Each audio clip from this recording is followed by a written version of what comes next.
right. So today joining us, we have Colonel Jeff Becker, Lieutenant Colonel David Howell, and Sergeant Major Rob Bruce. Thank you all for joining me today. Yeah, thanks for having us. Thank you very much. So I'm going to go to Colonel Howell first. Can you just talk to us about what leader development is and what you sort of do in leader development? Well, sure. If you don't mind if I jump in and go first, actually. Did I just say Colonel Bruce? Colonel Howell, actually. Oh, Yeah, gosh. say me, but, it's all good. Colonel Becker. Yeah. I'm sorry. Yeah, quite all right. We're a team at the end of the day. Yeah, so we represent half of the Leader Development Division here in Forces Command.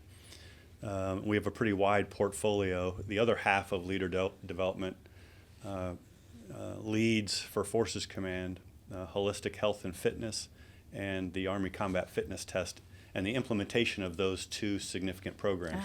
So it's pretty significant daily effort by the other half of this team. We actually just had Colonel Hurd from First Corps That's right. on the podcast and talked Yeah. about H2F. Huge player in the H2F enterprise for First Corps and doing some really phenomenal things. Yeah. That not only First Corps is doing, but the rest of the Army is able to look at and, Right. And take on. But I want to talk about leader development itself, and with these two gentlemen, Sergeant Major Bruce, our Division Sergeant Major, and Lieutenant Colonel David Howell here. And David is really the core of leader development for the Leader Development Division. And we do a couple of things for a four-star Army command. We interface with the Leader Development Enterprise with the Army, primarily with Training and Doctrine Command and the Center for the Army Profession and Leadership. We also, because Forces Command is just like every other unit and requires its own leader development section and effort, we do that for our headquarters. And then we enable the subordinate commands of Forces Command to conduct developmental activities for their soldiers. And so with that, I want to give an opportunity for Sergeant Major Bruce to talk a little bit about leader development. All right. So, leader development is a big piece of the Army, helping us progress. And to get the understanding, we have to know what the definition is in the manuals, right? So according to ADP 622, leader development of others involves recruiting, assessing, developing, assigning, promoting, and retaining the leaders with the potential for levels of greater responsibility. So with that, we as leaders must focus on developing the younger leaders to be adaptive, caring, empathetic, results-driven, and understanding members of the organization that teach, coach, and mentor and learn as the Army continues to change and grow. We develop leaders through lessons learned and creative, realistic scenarios that help them make decisions to accomplish the mission. Well, and this is one of General Garrett's priorities too. I mean, Yes. leader development, it's right there. So you guys have a big target on your back is not the right word, but definitely out there. Because of who you're asking. Yeah. You're in depth. All right. So Lieutenant Colonel Howell, what do you want to add? Yeah, so I got to be honest. When I first got here, I was stopped in the elevator and said, where do you work? And I'm saying leader development. And I got the deer in the headlight look like, wow, we have one of these things? What is Thank this? you, because before I met you, before I was here, I didn't know that there was a leader development. Of course, it makes sense that we need to develop leaders, but I had no idea that there was a specific section dedicated to just that. And you're absolutely right. And just like with leadership, there are thousands of ways to develop leaders.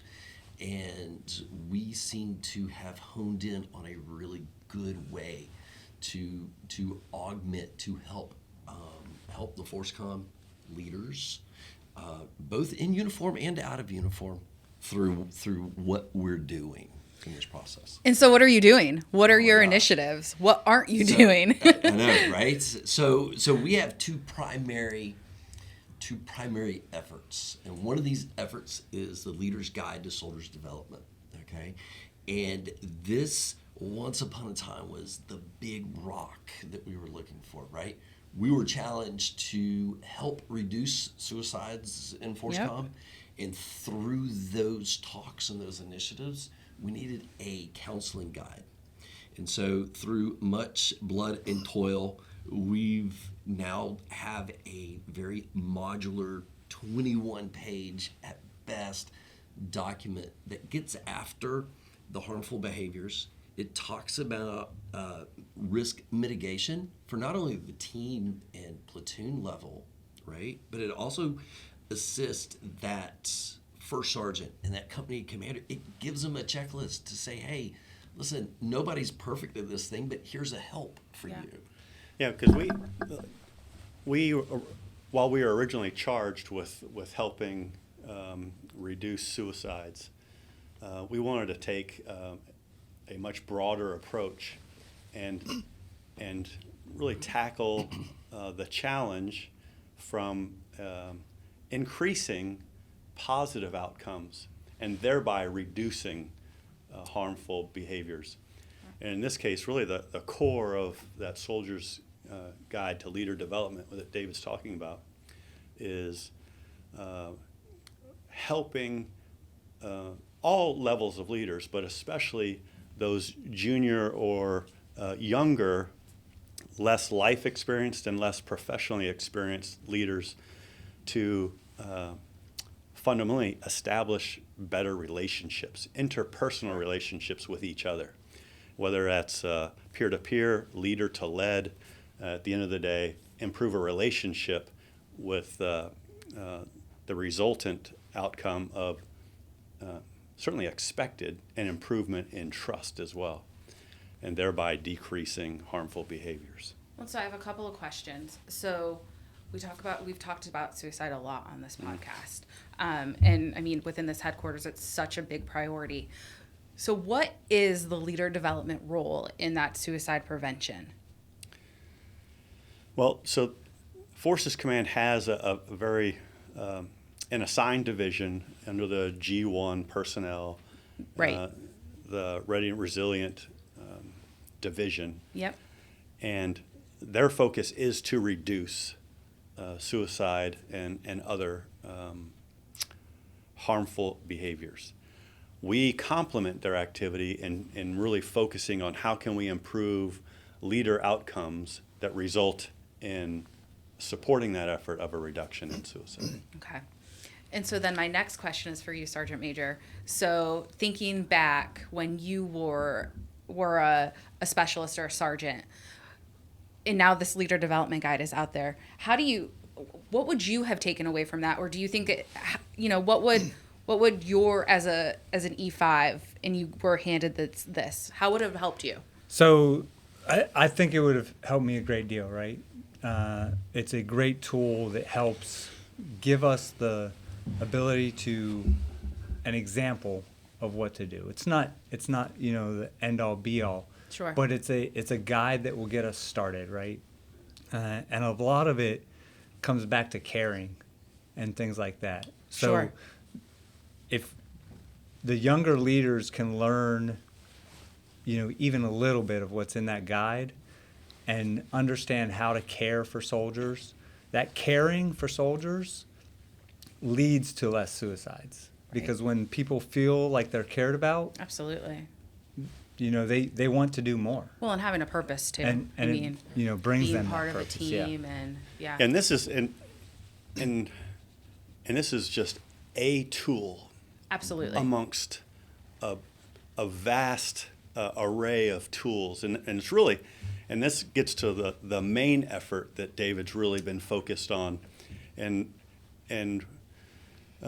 we have all shared the idea that when we came to this these positions in leader development, and we really sought out to educate ourselves and understand the environment better, that's where our eyes were really opened to seeing how much is available and how disparate the sources are for that information. And when you're in the field, you just don't have the time to search for all of those great tools and resources that are produced by organizations that's their sole function to produce. And there are many effects of that. When you search, you're not doing something else, and the opportunity cost. Yeah. So we endeavored to create a resource, in this case a website, and David will get into it, that in essence, with few clicks, if you just know about this one place, that you can go there and it would be a distilled version of all of the tools that are out there to help you as a person in the field focus. And I'll hand it over to David because I can get really excited about this. We all do. Yeah. Because it's what we would have wanted when we were in the field. I mean, I love talking to Lieutenant Colonel Howell about this because he gets super excited, and you know that he's passionate about it. And we've talked about this site quite a bit in our interactions. So tell me about it. Yes. So when I arrived, again, it was like, hey, what are we doing to develop leaders in the Army? So I went to all the different directors. I'm like, what are you doing? And I got varying to sundry different things, but one of the big things that was the big hang up, and I think, I kind of, I appreciate the challenge, sir, because it was a challenge, but one of the biggest headaches that folks had is that all this information is all stovepiped. The G1 does really brilliant things. They've got wonderful tools, and the FORSCOM, who better to look at these particular tools? And all of a sudden I realized, wow, you know what, we are surrounded unintentionally by stovepipes. And so I wanted to create something that broke down these stovepipes and created a conduit of information. So the one shop can see what the three shops doing, that they can see what, Readiness Resilience has to offer. And all of a sudden, just ringing was, hey, we need to develop a page, and we need to keep it simple and call it the conduit. And so out on the Mill Suite site, we have the conduit page. And for all intents and purposes, it is the FORSCOM Leader Development site. And it essentially, the first splash page that you come to is simply breaking apart, one of those core documents, which is the Leader's Guide to Soldiers Development.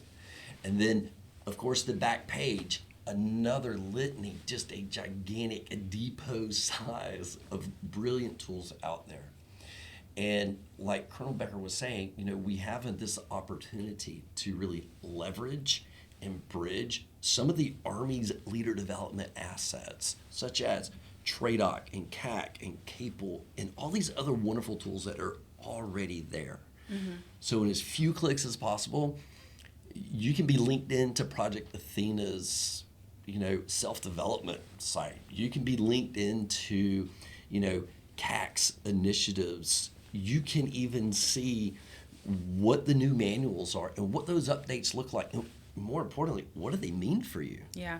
So this is the site that really, it's fresh, it's open. Today, between the Leader's Guide and this site, we're on over 150 we're shared on over 150 different sites across DOD in that Mill Suite arena. I even checked this morning, we're, from inception to today, we're averaging about 100 people a day visiting the site. And I'm actually kind of, tickled to say this, over the last week, we're averaging at about 400. That's awesome. And David is very judicious on selecting what to put on the site. Sure. Absolutely. One, team of one in terms of its daily management. Yeah. Amongst other activities that we have to do professionally in the run of our duties. Sure. So from that perspective, he has to have the bandwidth to be able to manage it day in and day out. And it goes back to our core thought of remaining useful and relevant each day. Because if it's not, just like we wouldn't, no one's going to go to that site to use it. Yeah. So we're very judicious in the content so that it doesn't become just a mass repository of Right. stuff to then have to be searched through. And then it's not updated, and you That's look right. and you're like, oh, well, this was updated in 2019. I don't need this. So it might lead to a leader development, another leader development site that has a menu of off-the-shelf briefings on very important topics that as a junior leader I could just go there, pull that off, edit it to suit my needs instead of recreate one. And on the other spectrum, it could have a very strategic level document that talks intent that helps us as Army professionals mold our own leader development programs. Well, and so I was going to ask, so who is the site for? I mean, we're talking junior enlisted, we're talking colonels. The Who are we answer talking is about? Yes. Everyone. So there is something for literally every Yes. soldier out there bet. to go and get Definitely. something. And you know, not just soldier, but also civilian. I mean, we're surrounded by just a fabulous group of DA civilians who are also looking to continue to grow in Sure. their own personal leadership as well as inside of their particular directorates. And Yeah. so I have the great opportunity to working with Dr. Ray Pawlowski here at FORSCOM and his staff to put on different and make aware different activities that the civilian side is also doing. So not only does the conduit page, yes, help us in uniform, but it also helps Well, and you those know, like you outside of uniform. I'll be honest. For me, in this podcast situation, I feel like I focus so much on soldiers and what they're doing and what we offer to them. But you're right. There are a ton of civilians also who support this mission every day. So we don't want to forget about them. And that's a great point. And I want to put a little bit of emphasis on that because our efforts when we think of our own Forces Command Leader Development Program, so that inside our own headquarters, it is for all those that work in this building. Which is That's right. mostly civilians. Yeah, so it's those that are in the military uniform, those GS civilians, because regardless of what you wear to work, you still need to improve strengths, mitigate weaknesses to strengths. Yeah. Not in your own specific areas, but we want to enable each individual's ambitions, whether it's to become, as an example, the citizen to a soldier to a squad leader to a commander, etc., perhaps to the chief of staff of the Army. That's Right. development through that whole spectrum. Absolutely. Citizen to GS employee to supervisor to SES, same exact thing. Yeah. And last thing in that regard is also all components, active and reserve component, Okay. regardless. Sergeant Major. Yep. Yeah, I look at the conduit page as a breaker box, like in your house, right? Okay. It goes to all different portions of the house. That's all different portions of the site and all the things that we connect to, right? And that breaker box brings you power, and that power Yeah. is your knowledge, right? Yeah. That you're gaining from all those little things there. And with that knowledge, you can grow and train leaders. Absolutely. You can, help your peers to your left and right. And the younger soldiers can learn from that and see it and start to learn and grow ahead of everybody Sure. else.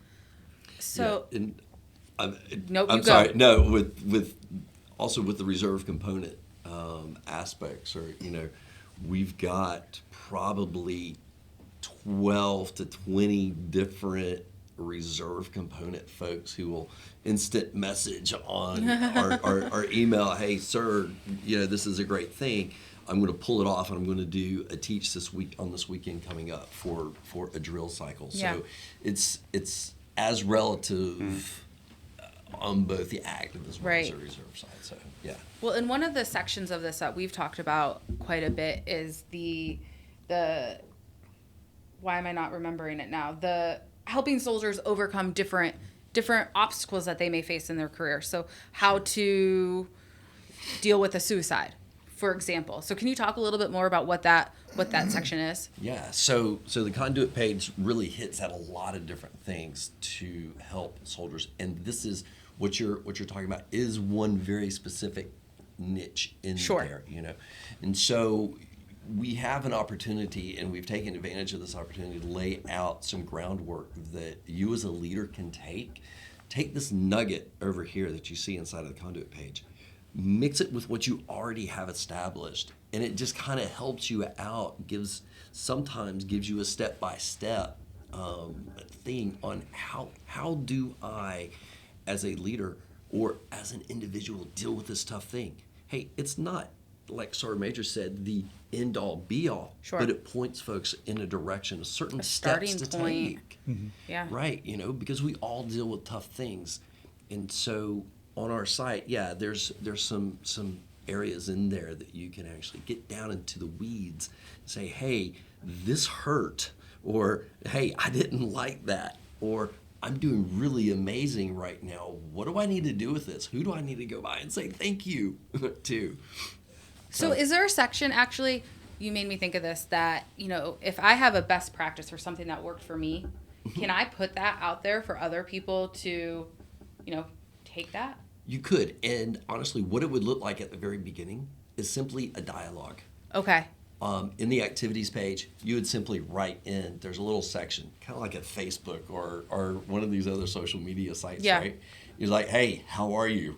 And you would just kind of write in there, hey, I found a best practice. Or you create it as a document on your own site, and you just link us in there. Okay. And then I will take that, and then that's where the seed can kind of develop into a best practice. Okay. Yeah, absolutely. And so, Sergeant Major, I'm going to ask this one to you. So, FORSCOM, you think of readiness.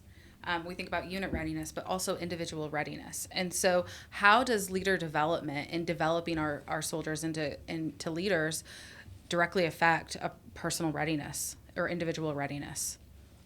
So with the younger soldiers, they need that little bit of guidance most of the time, right? So with the leader development that we have and the tools that we have, the mid-level leaders can teach those young soldiers and guide them through. And when the young soldiers feel that they're being taken care of, again, they're going to progress and do things the right way. And they will work towards ensuring that they're ready, right? They'll be able to go to, PHA on time and things like that, because that's readiness when you feel you're taken care of, feeling you're taken care of. You'll do the physical aspects to be physically ready. Yeah. Again, that caring aspect of that leader, if I feel like I'm being cared for and I'm actually cared about, if I have problems with mental health, I don't have the stigma of going to behavioral health. Sure. Right? Because I know that leader really just wants the best for me. Right. Right? And me going to behavioral health isn't a negative thing. Sure. As long as I'm still contributing to the thing, right? Right. To the organization.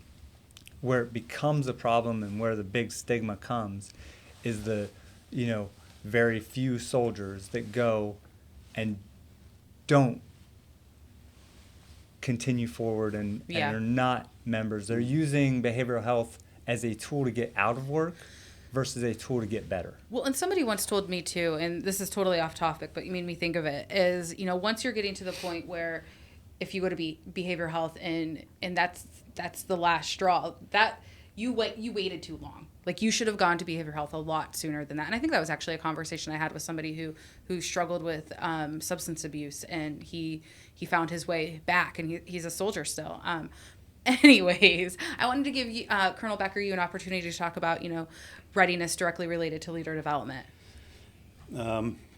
Certainly. And I was smiling a ton while Sergeant Major was Absolutely talking about that, because fundamentally, while the words can be very specific, leader development, but foundational to that is what we're really doing is improving human beings. And because it's a human being that especially in our profession, or I'll be very specific to talking about our profession, where it doesn't matter if we're physically wearing the unit or not. We are U.S. Army soldiers, and so an improved person is going to perform better whether they're wearing it or not, which is why some of the topics on the conduit are as varied as they are. Everything from the specifics of being better technically or tactically in terms of military competence, or being better in how we handle the stressors or anxieties and challenges of being a member of this very tough and challenging but rewarding profession.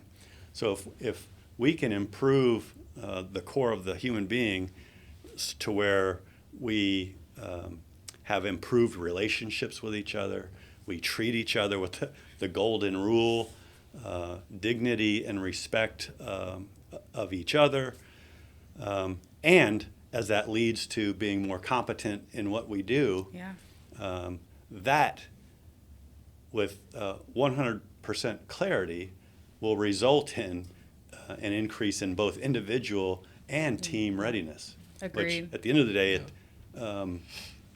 what we provide is, in the Army, at no matter what level you're talking about, is a bunch of highly professional and trained individuals that bring their unique skill set and individualism to a team that works complementary with each other, and it's what that team therefore achieves. And again, whether it's a squad, a platoon, a brigade, or a division, the ability to bring all of that together and achieve our desired effects, and whatever those effects may be at the time.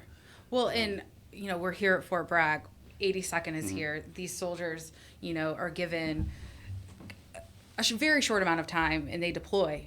And to be able to do that and do that well, you've got to think that they've got to have a good foundation and a good team that they know that they can rely on when they do get called on at the last minute.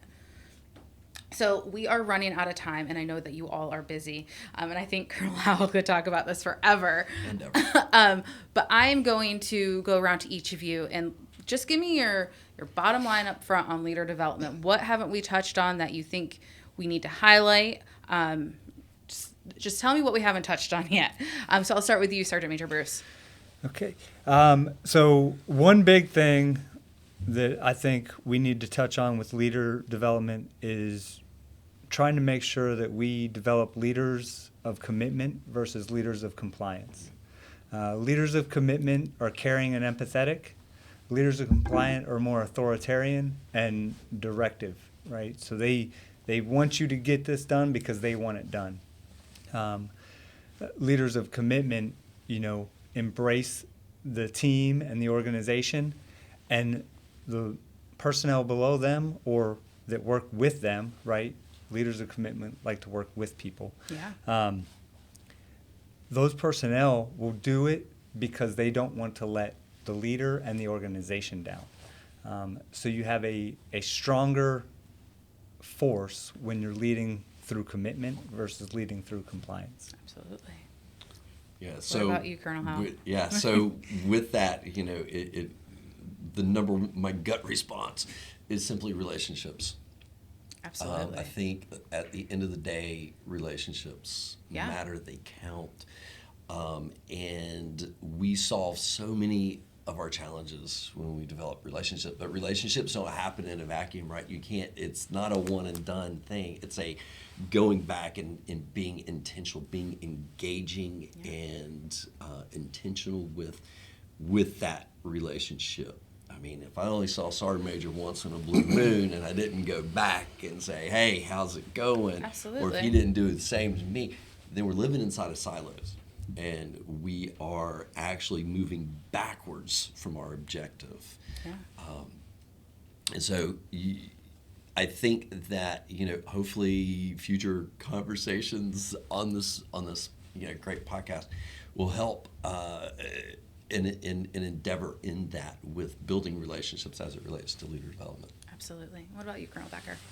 Yeah, I would just like to tell everybody that no matter what grade you are or what position you hold or MOS that you might have, that you are exceptionally important to the U.S. Army and your team.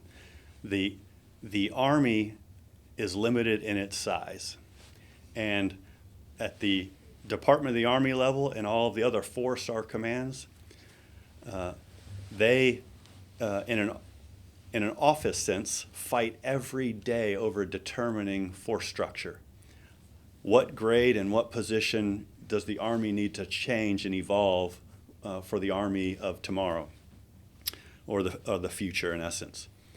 And if your grade and position was not immensely important, it wouldn't be in the Army. So I'm just Sure. telling everyone what you do every day is critically important when you show up day in and day out. And Absolutely. then 2, that we are all, and therefore you all are, in essence, either a leader or you're a leader in training. And that does not matter what grade you are. Yeah. Because for example, if you're in a fire team, in a split second, you could have been the formal subordinate, and now you're the formal leader, all the way up to the most senior ranks. Sure. You may be the formal leader now, but in a split second, someone else who was not expecting it is now the leader.